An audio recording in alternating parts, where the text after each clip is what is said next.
ఒక కప్పు రాగి మరమరాలు కడిగి శుభ్రంగా ఒక 5 నిమిషాలు కొంచెం నీళ్లు పోసి నానబెట్టుకోవాలి.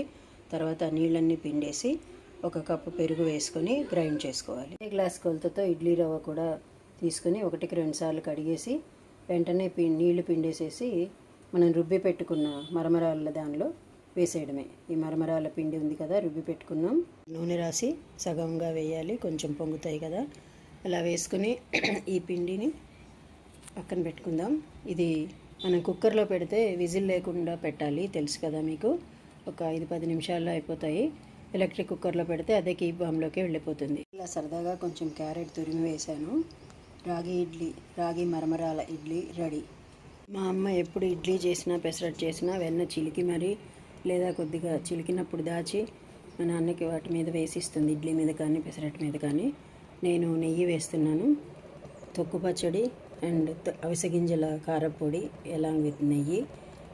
ఇడ్లీ రెడీ. టేస్ట్ చూడండి మరి.